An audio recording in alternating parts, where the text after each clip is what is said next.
All right, so Dead by Daylight actually just released some kind of interesting and unique stats. So they compared the world's stats versus the Japanese player base stats. So they took America, Canada, Europe, and so on and placed their stats side by side with the Japanese player base for some reason. I'm not sure why, but it's definitely interesting to look at, right? So according to the Japanese side, their number one most picked killer is Wraith, and ours is Huntress, which is, not too surprising. The Japanese player base really doesn't like Huntress, even though she is at number two. They think she's one of the weakest killers in the game. And they asked Kote directly at the Tokyo Ghoul event to buff her, and he literally said, get good. So it doesn't surprise me that they'd value Wraith over her because he has superior map mobility, right? Then you go down through the rest. We have Springtrap. They don't fuck with Springtrap at all, I guess. Legion, Kaneki, Wesker, and then Huntress, Legion, Nurse, and Kaneki for the Japanese side. So, Japanese side, Wraith, Huntress, Legion, Nurse, Ghoul, Myers, Blight, Doctor Spirit, Trapper. And then for the world side, it's Huntress, Springtrap, Legion, Ghoul, Wesker. Damn, we have a lot of top tier killers up here. Myers, Wraith, Ghostface, Blight, and Nurse. I'm surprised Ghostface is that high on our side. Then you got the survivor pick rates. Really doesn't matter, but I do think it's interesting to note 8 versus 8, and then 8, 8, 6, 6, and then we have 8, 7, 6, 6, 5. So kind of interesting, right? They like Fengman more. We used to like Fengman until Sable came around. And then here's something that's most interesting: the deadliest killers. So it's the same for Japan and the world. Vecna's number one. I really am confused as to why he's so deadly. Like, he's more deadly than Nurse. He's more deadly than Blight. It's really interesting. It's kind of confusing, honestly, but it is what it is. Then the world is on the right again. Like I said, Japan is on the left. So on the world side, we have Sadako, Freddy, and Pig, and Dredge. If you notice, these four: passive slowdown, passive slowdown, passive slowdown, and then he's got a dark ass screen that, like, I feel like really fucks with people and like being able to see and things like that. Kind of a nightmare for solo queue. And then we have on the Japanese side, passive slowdown, Victor, the little gremlin, moving at 1 billion%. Passive slowdown from Sadako again. Pretty much the same all the way around, except for these two. And then this right here is Pinhead. But I guess since they don't have the rights for him anymore, they can't show his picture, right? So that's on the Japanese side. So the full 10 for Japan, 6 to 10, Oni, Blight, Ghoul, Pig, Dredge. And for the world, it's Twins, Blight, Ghoul. Skull Merchant at 9 is crazy. That must be because people throw on Hook against her still to this day for some reason, and then Oni. Then your most used killer perks, no surprise here, Pain Res, same for Japan, same for the world, right? And then they don't deviate that much at all. Japanese side, Dead Man Switch, Pop Goes the Weasel, Nowhere to Hide, and Bamboozle. And then we have Pop Goes the Weasel, Nowhere to Hide, Dead Man Switch, and Lethal Pursuer, which is very interesting. And then the rest of the top 10, 6 to 10 for Japan: Deadlock, Corrupt, Lethal, Noed, and Brutal. And then for the world, it's Bamboozle, Barbecue, Deadlock, Corrupt, and Noed. So very interesting. Then we get to the Survivor perks. Same. Number one, of course, Windows of Op, that OP-ass perk.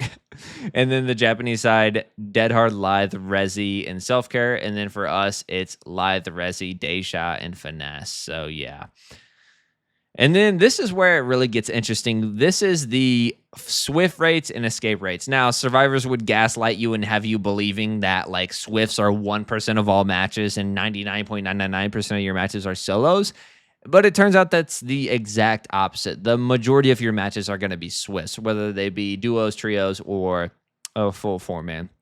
So they were talking about how they put it in Google Translate and it failed and they couldn't really do it right. Well, I used my brain and I just slapped it into ChatGPT, and of course it translated it very easily because it's an AI. I know people are anti-AI. I'm not. So the columns represent party size: solo, duo, trio, for survivors. The rows of percentages of players playing this way versus their average escape rate. So now we can see Japan, their solos is 54%, so the majority. Their escape rate's 44%. Their duos is 24%, and the escape rate is 44%. And their trios is 12%, and the escape rate is 44%. So solos, duos, and trios are pretty much all 44%, which is very interesting. Behavior once 40%, they're at 44, so they're kind of overperforming. And then their four-man is 10% with an escape rate of 46, so just slightly better, which is interesting. And then you compare that to the world, solos is actually 41 with an escape rate of 38, which is very interesting, so less than half. Their duos is 32%, which is very high, surprisingly, with an escape rate of 37. Then the trio is 16% with 38, so almost the same across the board, right?